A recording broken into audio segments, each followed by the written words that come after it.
Hello, good morning. I know I'm a couple minutes late. Apologies for that. Um, Apologies for that. I was setting something new for the live stream, so it was taking me a while. It was taking me a while to get it together. Yeah, good morning. How are you doing today? I hope your day is starting out great. I hope you slept well. I hope that you're feeling good today. If you are, then that's good to hear.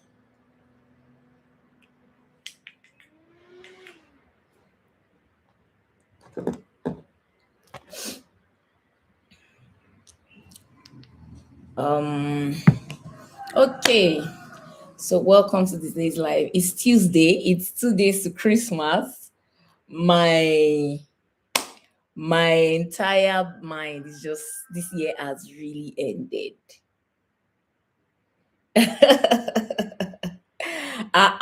See, your mind has finally come out. You finally said what you were thinking. So it has been in your mind this whole time. Yes, yes. I just decided today to come with a different look. So my hair is locked. That thing on my head is like a different type of dreadlocks. That's why it looks like it's always there. It's a permanent style. But today I was just like, you know what? Now, wow, this life, people are you late? That's all I have to say. So since all these days, your mind has been there. Since all these days, you were just hiding your mind. Eh? You're just hiding your mind. This life is tough. Like this is the epitome of Aile. Or anyways, it's good to see you here this morning again. Um, so today I'm not gonna waste time because it's holiday season. It's holiday season. It's holiday season. But yeah, I wanna just say that today I'm gonna be talking a bit a bit more. You're not the one that said I should change it. Of course not. I just felt like changing it. It happens sometimes. You're just like, oh, let's wear a different look today. Oh, let's do this today. Oh, and I wanted to do that. That's all. Anyways, today I'll be talking about being compassionate. Good morning, Tricks. Lower your gaze, Abdul. Exactly. Exactly. Lower your gaze. Lower your gaze. Lower your gaze. Um so today I'll be talking about the importance of compassion. Which guardian? Which guardian? The Lord is my keeper, please.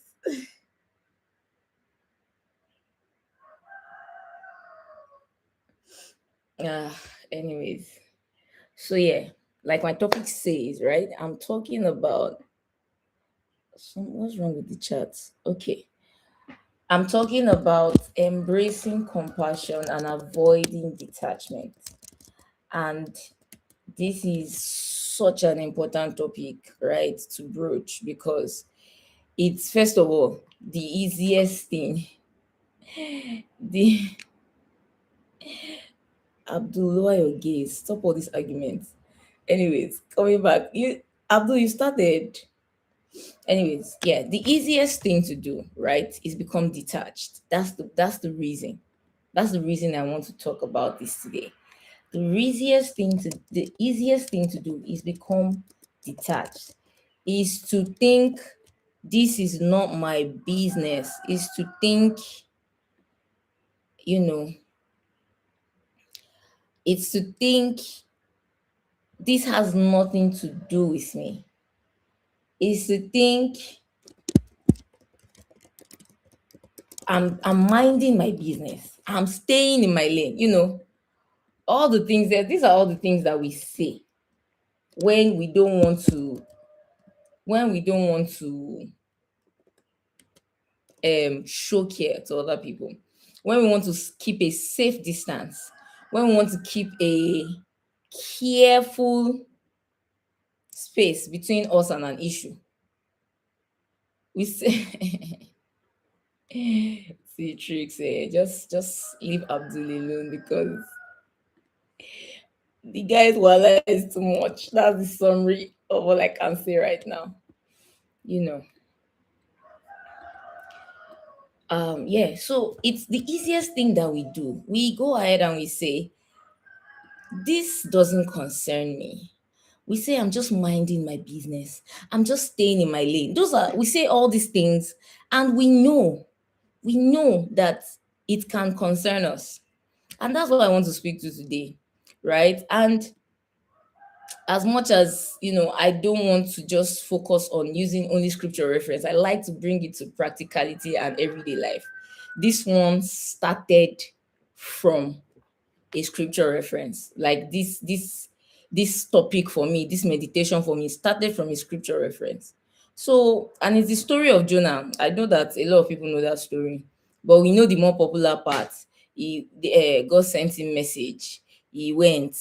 He didn't do it well, and at the end of the day, he had to be thrown into the sea, and he spent some days inside fish belly. Like, that's the story we know. That's popular part of the story.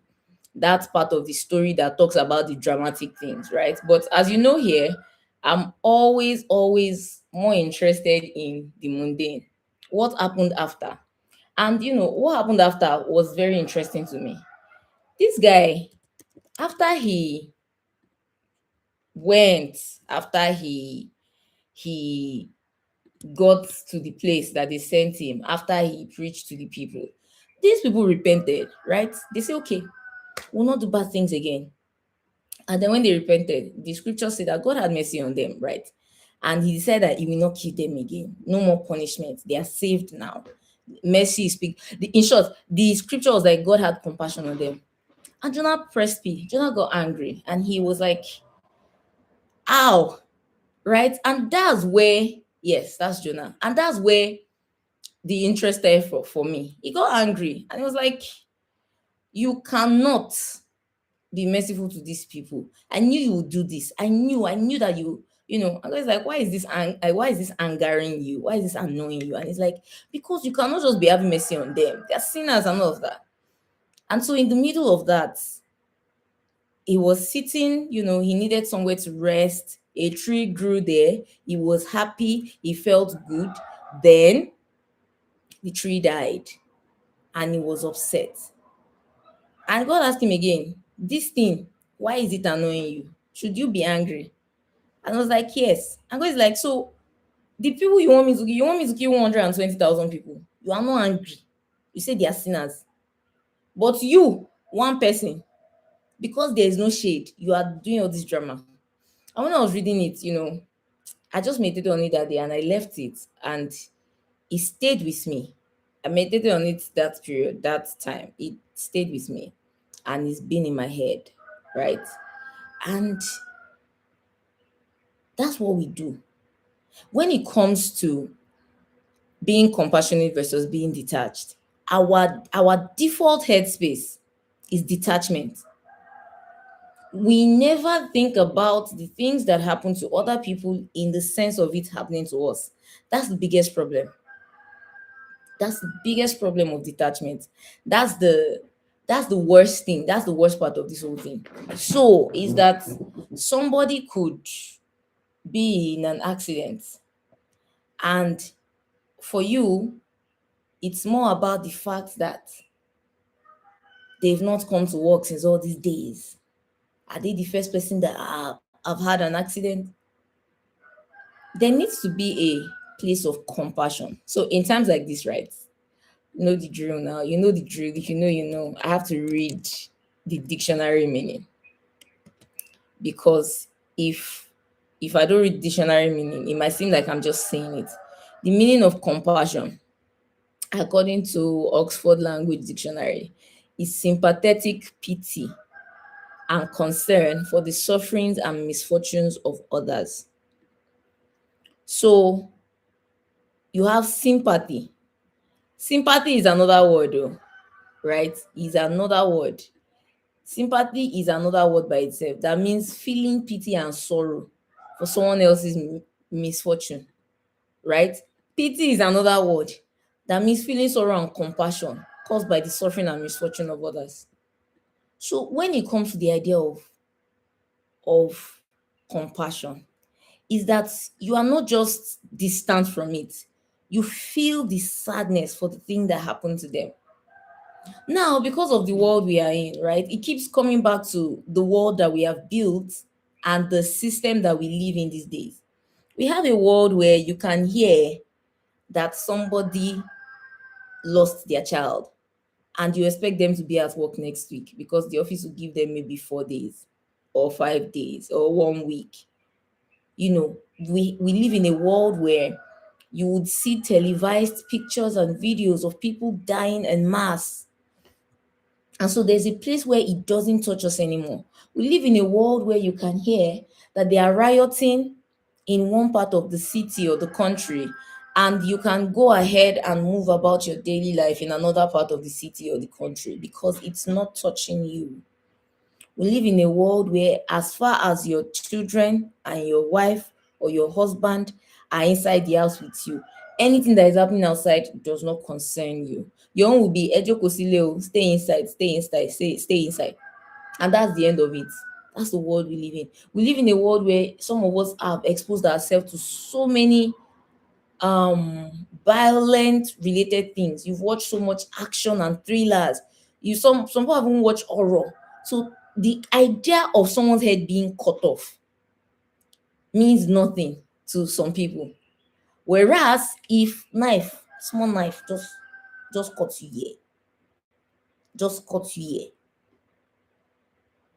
you will hold that hand. Depending on the level of dramatic you're operating at, everybody will know that something is wrong with you. But you can hear that someone had an accident and lost their leg and be happy go lucky about it. Or hear that in some part of the world, people are being killed, or in some part of the country, people are being killed, and it doesn't touch you. Like you hear it and you're like, hey, and you move on. Like there is no sympathy, there's no unrest inside of you. And that's what we need to check. And it doesn't start from there. As with everything, every big problem, every huge misbehavior, every bad habit, every fault or flaw on a person or in a people never starts on a grand scale. It starts from the small thing. So someone tells you that they have a headache and you take it in stride. There's no attention. There's no attention to say. In short, you see them the next day, you don't even remember that they have a headache. And I know that we can say, I have my own things, okay? I cannot, sorry. Nobody is asking you to do that. I'm saying pay attention. Pay attention. So rather than, and I think last week, I spoke about being in the silence. So the alternative for that is that rather than fill yourself with noise, you pay attention to the world around you. So if you're not in silence, you're paying attention to the world around you. You are not surrounding yourself with noise. You are not putting yourself in a cocoon where you cannot see what's happening around you. Abdul is asking, is having no emotions generally a bad thing? What does having no emotions mean? I believe that it's very rare. It's not impossible, but it's a rare thing for a person to not have emotions. And if you have no emotions, then I said it in, I think 2 weeks ago in one of the lives. You need to have a moment where you sit and ask yourself, this thing that I am or this thing that I'm doing, what enforced it? What started it in me? How did I become this person? So yes, you can, Abdul, I'll still be waiting for your explanation in the comments what you mean by having no emotions. But like I said, I believe it's usually very rare for a person to not have emotions. It's very rare. If you get angry, if you get upset, if you get sad, if you feel fear, if you feel happy, Those are emotions. But if you don't have any emotions at all, it's like a whole medical thing. There's a medical condition for things like that, a medical name for a state like that. So I'll need some clarity on what you mean, right? Is it that if the person doesn't feel anything at all, like the person is just there, no emotions, no feelings, nothing? Is it that? If it's that, then that's a medical thing. But it's highly rare that a person has no emotions. Do people suppress their emotions? Yes, but it's highly rare that a person has no emotions. But to bring it back to having that compassion, is that you notice the world around you. The reason that a lot of people lack compassion is they are detached. They are detached. And sometimes detachment can be a coping mechanism. No reactions to certain problems. No reactions to certain problems, Abdul, can be self-control, can be a high level of emotional management. It doesn't necessarily mean that the person has no emotions. If the person feels happy, they have emotions. If the person feels fear or they feel nervous at some point, they have emotions. If the person feels concern for, maybe they hear that, oh, something is happening at home, their mother, their sister, the fact that they have no reaction does not mean they don't feel it. There are people who hear that, oh, they lost a loved one, and they don't cry. They are still, it does not mean that they feel no emotions. It might be that they don't express it as much, but it does not mean that they don't feel emotions. So that's why, if no reactions is a different thing from no emotions. No reactions can be a high level of self governance, and it can be a personality thing, but it does not mean that they don't have emotions. They do feel it. It's just that they are not, you know. So yeah, that's what I think. So the reason we get to a lack of compassion is detachment. As I was saying, right? And it's that okay, thank you, Abdul. I'm glad that you understand. Yeah, feel free to ask any questions like this anytime. And it's that a person can become detached when they don't notice the world around them. So you're walking on the road.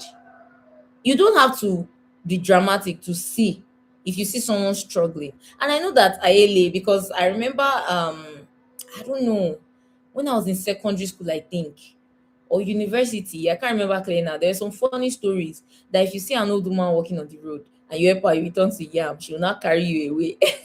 I don't know the origin of such stories, but I've never helped an old woman. And I mean, I'm talking right now. I've never helped an old woman and turned to yam. Every time I've helped somebody, nothing happened to me. I got home and I grew up, and I'm here doing this video, this live stream. So it's that you need to notice the world around you. You notice an old woman struggling. You notice even a young child. You notice something. But if you are detached, you cannot notice. And there's a thing that we do where we're so detached. In short, detachment can be a coping mechanism. It can be that there's so much bad stuff happening that your mind just finds a way to say, this is not an issue. I'm not going to respond to this. I'm not going to um enter into this, right? So it's does meditation require detachment from general world? Yeah, it's a brief moment of disconnecting from anything, from everything, and connecting with yourself. That's how you get into meditation. You silence everything. I think I mentioned this that day when I was talking about being still and silencing noise. You silence everything. You separate yourself from everything so that your mind is clear. Like in that moment, there'll be nothing in your mind unless you want to meditate on a specific thing. Then that will be the only thing in your mind. Like, okay, in my case, if I want to meditate on a scripture, so I silence everything. The only thing in my mind, the only thing I'm thinking about is that scripture.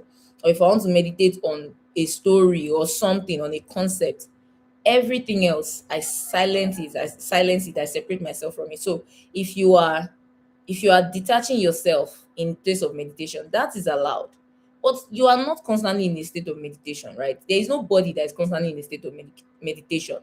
If you are moving around, you are not meditating. If you are going out, coming up and down, entering bus, you can't be going to work, moving around, you are not meditating. If you are walking around, maybe at 4 a.m. when there's nobody on the street, you can say you are meditating. But if you are walking around outside, living your life in the office, you are sitting where people are, all those things, you are not meditating. So, monkhood, that's a whole separate topic on meditation, right? That is separate from the idea of detachment in the sense that I'm saying. The detachment that I'm speaking about right now is emotional detachment. So it's where it comes to the place of monk mode. That's actual meditation. Is monks are known to sit in a place for hours, sometimes even days in meditation. They silence everything and go deep into themselves, and that's why you notice that most monks are very calm and have a lot of wisdom, because they've spent a lot of time just in silence. So it's a different concept from detachment that I'm speaking to. Detachment that I'm speaking to is a sort of emotional detachment. It's a feeling that whatever is happening around you, as far as it isn't necessarily connected to you, you has nothing to do with you.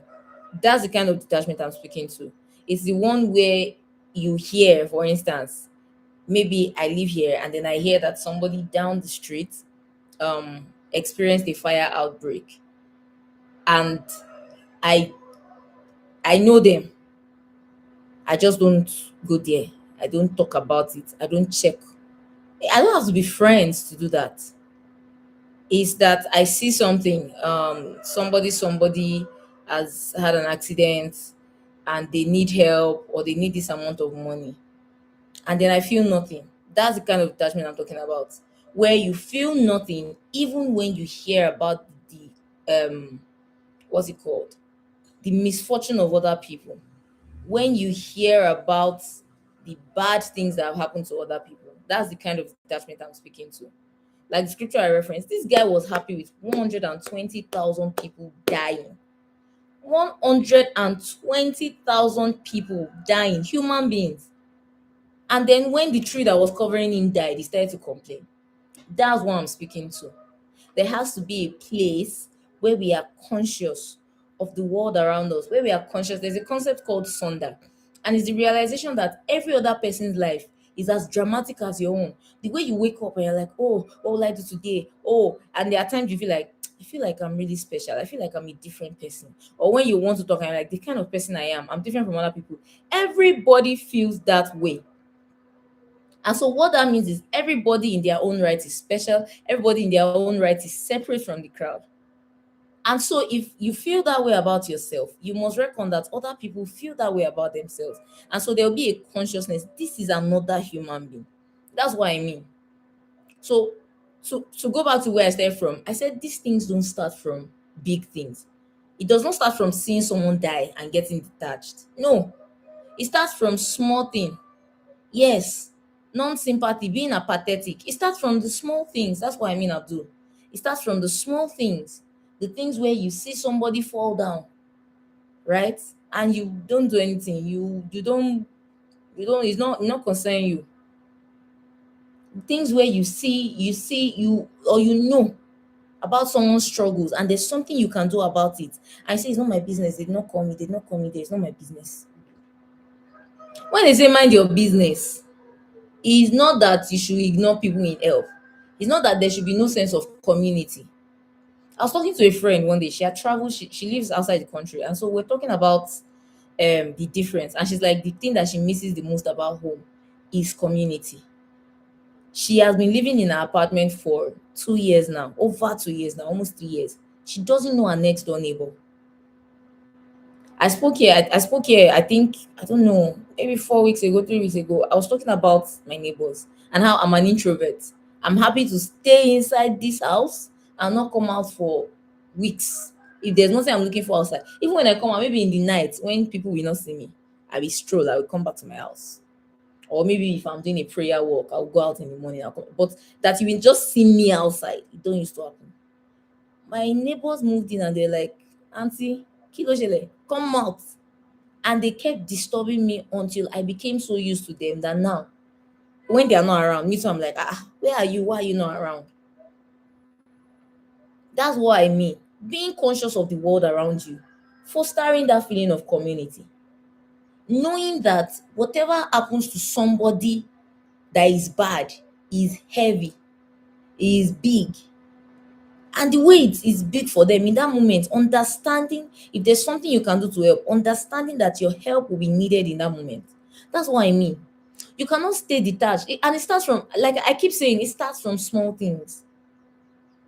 All this minor nonchalance, all this minor, all this minor, it's not my business. When they say you should mind your business, they say what they mean is that you should not be doing the labor. You should not be gossiping. You should not be condemning or judging. You should not be, they did not say you should not help others. They did not say you should not feel the pain of other people. They did not say you should know that someone is struggling and you should not help them. That's not what it means to mind your business. So people take mind your business when it's convenient for them and say, me, I'm minding my business. Oh, I'm minding my business. If somebody around you is going through something, it's not until you hear that in one country they are killing all children, you now be like, no. It's not until you hear that in one place one religion is fighting another religion, you now be like, it's that if you cannot notice, if you don't care about the person beside you going through hardship, if you have food or water, you cannot give the person that needs it around you. Forget about that whole everybody. There are people suffering in some country and you want to do something to help. You can't, because you don't have a habit of doing it at the little, in the granular, in the unit place, in the unit. Some of you live in a place where you know where the beggars are. Occasionally just giving to them. Bah. If you hear that they are fighting somewhere, as far as you don't have anybody there, what you do is you just call your people, your friend, your children, your family, your brother, your sister. Once your own people are safe, what's it turn in here? Have you ever sat down to pray for the people that are going through stuff? Have you ever looked for an online donation or a foundation that gives to people in need and contributed there? Have you ever visited an orphanage? Have you ever given someone in need that is around you?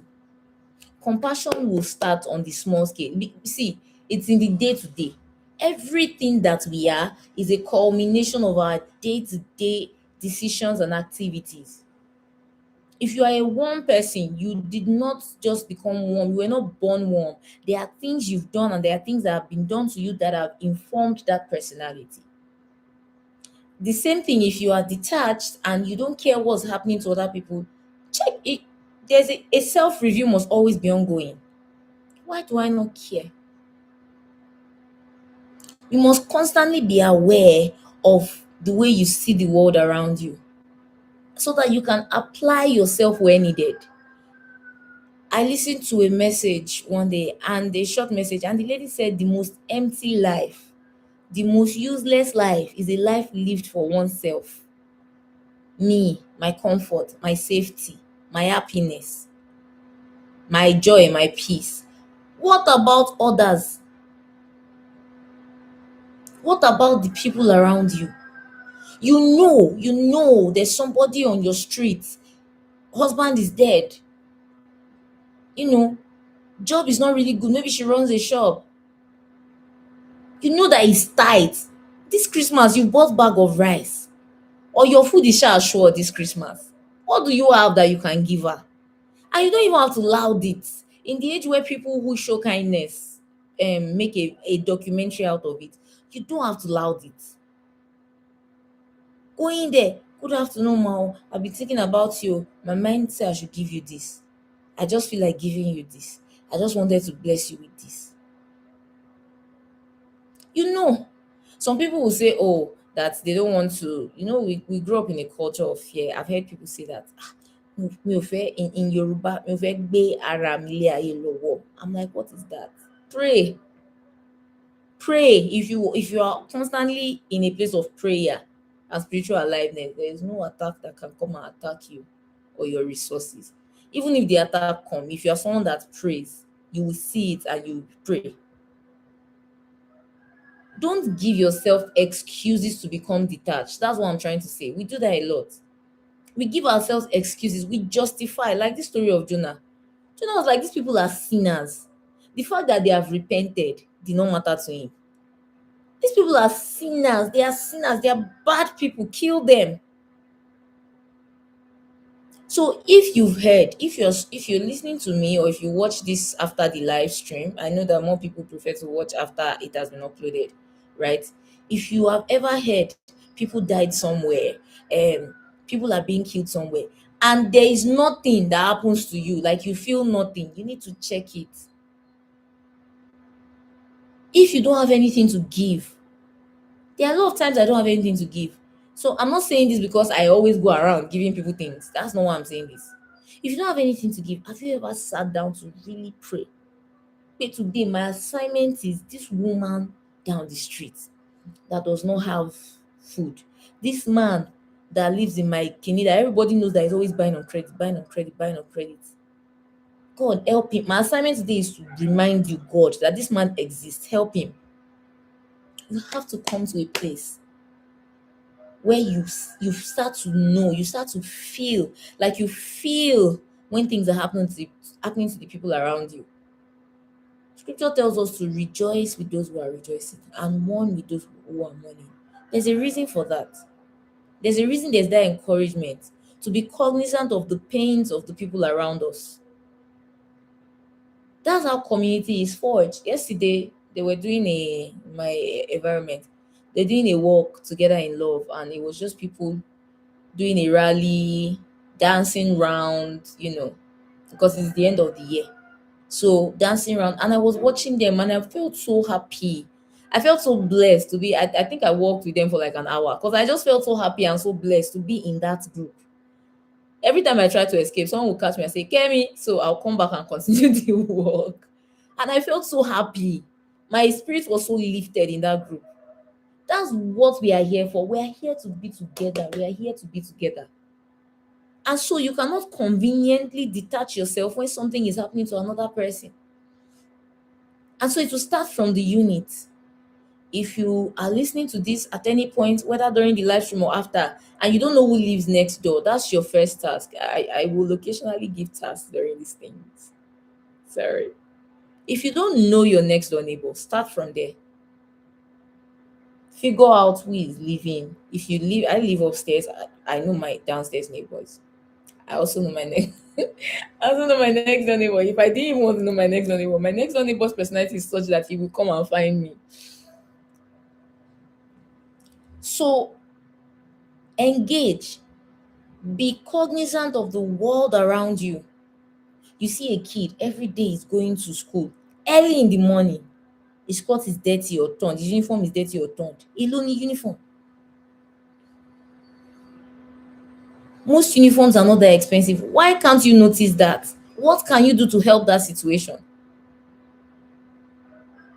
You are skilled in something. You know how to do something. Sapele, in fact, it is safe. I never believe the sameness as regards and keep saying my countries. Exactly, tricks. Exactly. That's what I'm saying. So we've been desensitized by media. They've also given us some impression. They say, this is how people are here. This is how people are here. No, try it for yourself and see what happens. They are nice people. They are nice people. They are good people. There are people that will give you help, and there are people that you will give help, and nothing will happen. It will be joyful for everybody involved. We cannot shut ourselves off from the world in the sense of, oh, I want to mind my business because I yele, and then as far as you are protected. See, one day that thing that is touching other people that you don't care, the day it touches you, you will realize that you should have cared a long time ago. But because there's already a culture of not caring, like you didn't care, it's possible that.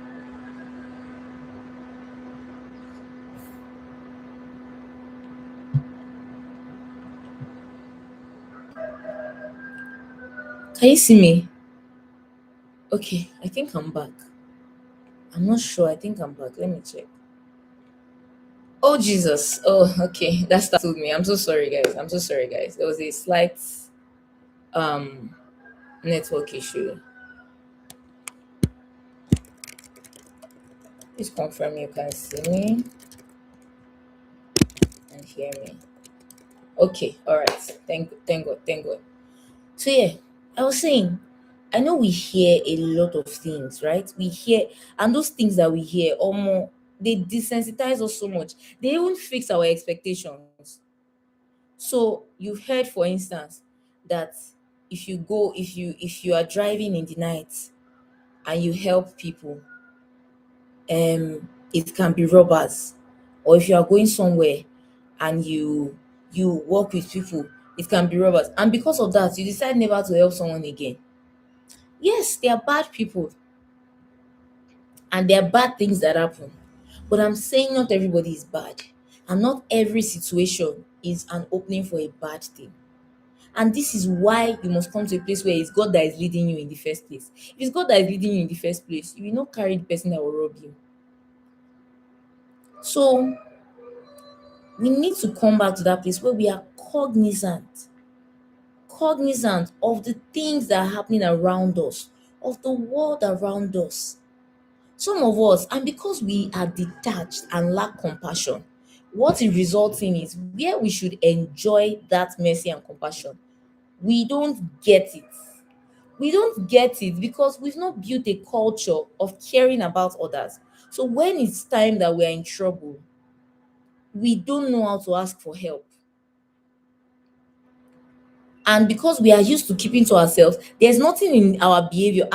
There's nothing in our behavior that even indicates that you need help. Have you not heard where people will be like, I was passing through fire and brimstone, and they'll be like, you were fine now. Because there is a place where the compassion is not something that you give or attract. So there needs to be that consciousness. There needs to be that fixing of your mind to say it's not only me that I'm here. I'm not the only one here. I have neighbors. I have friends. I have sisters and brothers. There are people around me. And as much as possible, I will be conscious. I will be conscious. You know, there's a woman that sweeps somewhere, maybe sweeps your compound, maybe sweeps your street, even, whatever, really. But you see her sweeping every day. And is that one cloth, or there's someone that even cleans your house? Is that one cloth she wears all the time? Yes, she may have other clothes, but for work, is that one cloth she wears? There is nothing that says you should not give her something. Some of you, your workers, your staff, your team members, they will tell, I'm going through this, I need this. You will hear it. I'm going through this, this is happening. I'm not saying like I'm not saying you must give. I'm saying if you cannot give, what are you doing? What is the compassion you are showing in that season? What is the show? What is the thing that you are doing as a result of the heart of mercy and compassion that has come because of their predicament? How do you feel about the things that they are going through? How do you feel? We cannot be detached. We cannot afford detachment. A detached life is a sad, sad life. Is a selfish life. A detached life is a life that is small. And your life has to be bigger than you. Your life cannot be small. Your life cannot be just you, what you will eat, what you will wear, my children go to school. Your life cannot be just that. It doesn't have to be grand. It doesn't have to be. In fact, people don't even have to know. If you can do it anonymously, if you can sit down in your house and spend 1 hour every day praying, the people that are getting killed in so and so place, Ọlọ́run jọ̀ọ́ bá mi ṣọ́ wọn. That is something.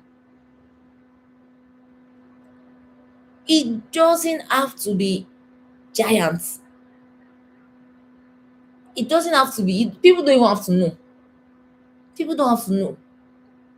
If it's somebody you've noticed that when she's going to work, she wears the same 3 outfits, but she mix them.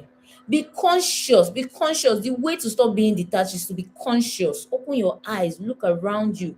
Notice the people around you, notice the world around you, and not for judgment, not for gossiping, not because you want to go and be correcting them and be telling them how to live their lives. No, excuse me. Notice them to see their lives. I remember I mentioned here one day that when I was learning to write for script TV, one of the lessons that I used to get was to go out and watch people. That was my favorite this thing. My coach then would say, from this person, what can you notice? Because when you are writing a script, you need to be able to describe that thing without making it obvious. So I watched the person, this person. They seem energetic, they seem happy, they seem this, they seem that. So that was class repeatedly until I could now easily tell this person is in a good mood. We'll talk to the person and they'll be in a good mood. This person is not having it. I'm sure if we talk to this person will not listen to us. We'll talk to the person will not listen to us. Watch people, notice. And if you can do that, if you can notice the world around you, if you can be in tune and connect to the people around you, it will be easier to then think of children being killed somewhere, people being massacred somewhere, and you will feel it in your heart that this is wrong. Even if you cannot send funds, even if you cannot send relief, in your daily prayer of Olorun just show me, you pray for them too. You will mention them too. There will be a burden in your heart. When you see something online where they talk about, oh, these people are going through something, share this too. You will share it because there will be compassion in your heart. We cannot live detached lives. We cannot separate ourselves because it's not touching us. That person that died maybe 2 weeks ago and everybody is crying and you're like, but what is she there now? Why are they still crying? You cannot think like that. You have to you have to have compassion. One of the easiest ways to get money out of me is to send a child. I can't. I don't know how to say no to children. My heart will just melt. It's so cute. Oh my god, my ovaries. My heart just melts when I see children. Some of you see these children. I know that they've been trained to beg, but you see these children begging you, and if you want to say no, say no. You will shout at them. If they touch you, you can like, why are you touching me? You know, let there be compassion. Put yourself in other people's shoes. Often, often. The bigger, and this will spread even into how you treat other people on a day to day. My favorite topic in interpersonal relationships. It will, it will really, really influence it because you already know that if this person say this thing is paining them, there are things that are paining me too that they cannot relate to. But if this person say this thing is paining them, oh yeah, let's tread softly, right? You already know that if this person says they are struggling, what if I was struggling? How would I want to be treated if I'm struggling? If someone is carrying something, you think about it and they are struggling, like, do you need help? I don't say you should go and carry it on your head. Do you need help? If they're obviously struggling, you can join them. Let's carry it together. Let me help you. It will start from those little things, in your day to day. You know, you know that your flatmate is tired. They went out in the morning, they're coming back. I'm saying this because I used to have a flatmate. They went out in the morning, they are coming back in the night. You know that they are tired. Your this thing, and you now cook your food. You now go to your room, you now eat only your food. You now wash the pots, you now clear the kitchen. But you know, if you were tired, the first place, the place that compassion will start from is, what if it were me? You're married, you know your partner is tired. They went to work in the morning. You got home before them. They are coming back after you. You are waiting for them to come and cook. But you know that, what if it was me? How would I feel? Compassion will start from those little things. Your child wants to study. They are struggling with it. They are struggling with it. They are struggling with some part of it. Or your younger sibling. But you did primary 6 too. You did GSS 3. You know how hard it was for you. Now you're trying to help your sibling or your child study. You are using slap to teach them maths. Was it slap that helped you learn? And if it's slap they used to teach you, would you have liked to learn in a better way? Put yourself first in the person's shoes. Put yourself first in the person's shoes. Always put yourself first in the person's shoes. Always put yourself first in the person's shoes. If it was me, what is the kind of understanding I would want? To take it back to the reference of the scripture, Jonah wanted shade to be covering him. Ordinary sun, ordinary sun. He said it's better to die than to be under this kind of sun. Ordinary sun. But he was boldly telling God a day before that he should kill 120,000 people.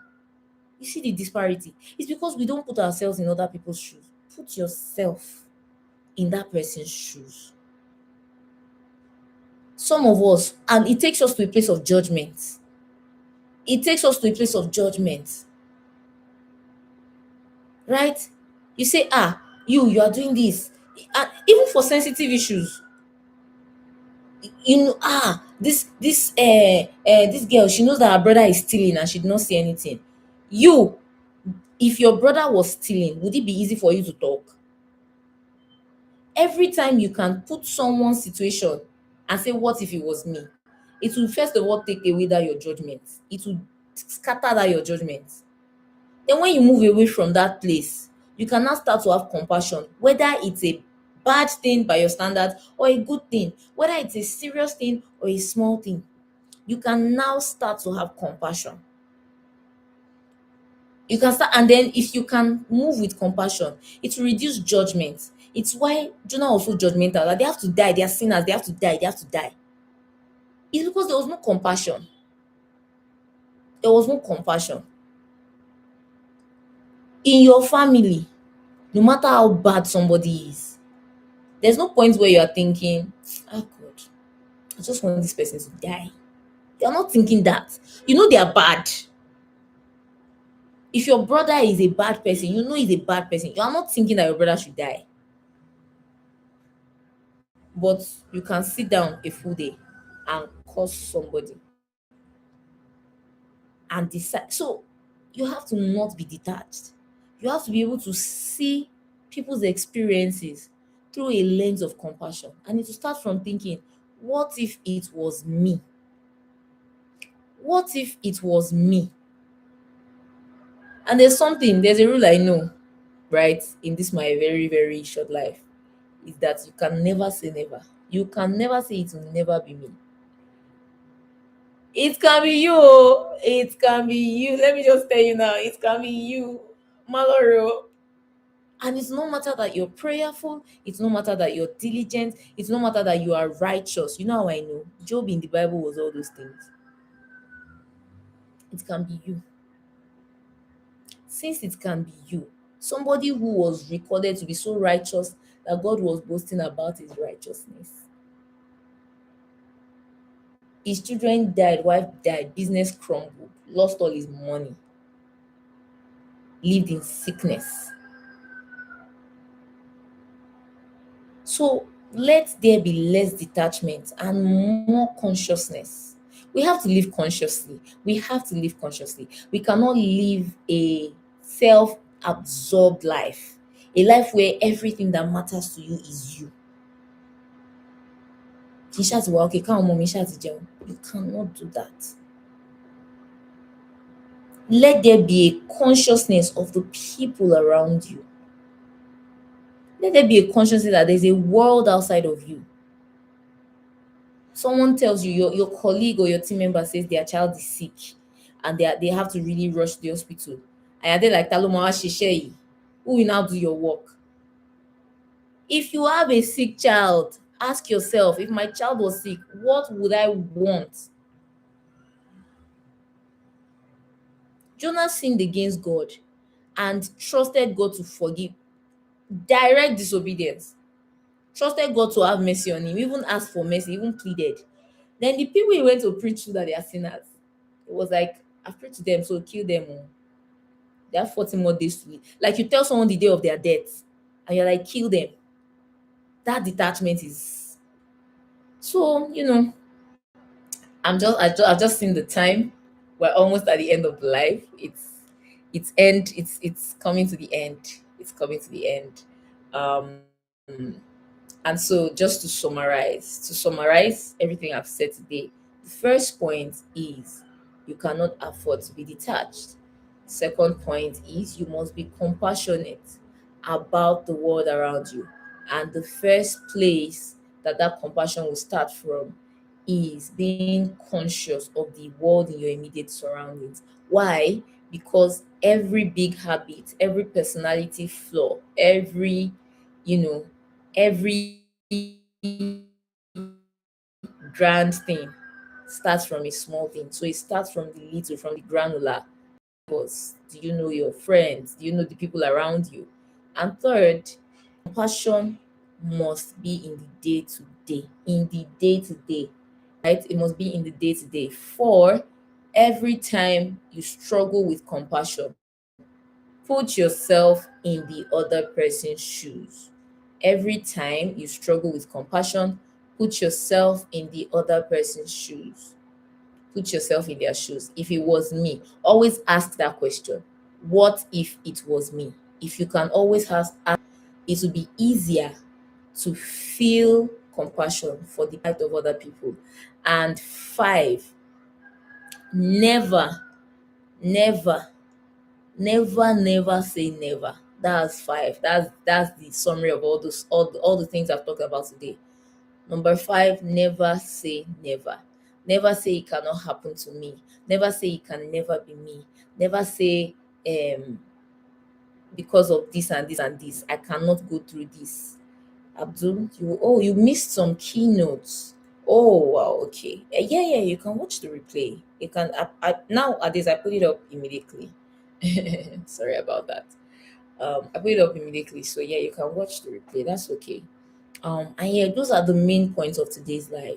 So as you go through your day, as you go through, and not just because we have this thing where Christmas season we say is the season of caring and sharing. Every season is the season for caring and sharing. It's not a Christmas thing. It says the season of love. It's not Valentine is the season of love. No, every season is the season of love. It's the season to celebrate. Every season is the season for kindness and sharing and caring. Every season is the season for gratitude. We assign seasons to these things and decide that in this season, like now in Christmas, some people are planning at the end of the year, I will do charity. I will do What happened to you if you do charity in May? What will happen? Well, nothing. Anytime you do the charity is fine, is right. Anytime you give is fine. Anytime you do anything on behalf of other people, it's fine. You don't have to wait for the season of caring and sharing. So, as you go about your day, as you go about the rest of your week, as you go about every day, please just put it in your mind, bear it in mind. Compassion must be a daily. Be conscious of the world around you. Let your eyes be open, let your heart as well be open. Don't be desensitized, don't be detached. That's all I came to say today. And I hope that this has in some way just encouraged you, lifted your spirits, giving you some new insight or some new light. I hope that this is, valuable intel for you. I hope that this just touched something in your heart and has given you a new approach to seeing the world around you and the people around you. And if that's the case, well, I hope I'm blessed and I hope you're blessed as well. And so that's all I came to say today. Be compassionate, don't be detached. Blah blah blah. Be compassionate, don't be detached. My English is bending. Anyways, that's all. Thank you so much. It's Christmas in 2 days. Like excitement. Thank you so much, everybody. That's the end of the live today. As usual, I'll see you tomorrow at 6:30 a.m. So take care and have a blessed day, everybody. Bye.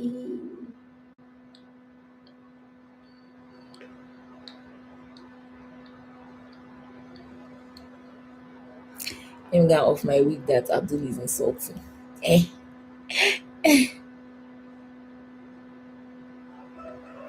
That I really reply to comment after stream. I really or I rarely? Which one? Well, I don't get comments after the stream, but if I do, I will reply. Bye bye, Abdul. If I okay, so if you're saying rarely, I will reply if I get comments. But if not, bye for real now. Okay, really? Yeah, yeah, yeah, yeah, yeah, yeah, yeah. Really, I do. Thank you for saying that. Thank you for saying that. Bye now.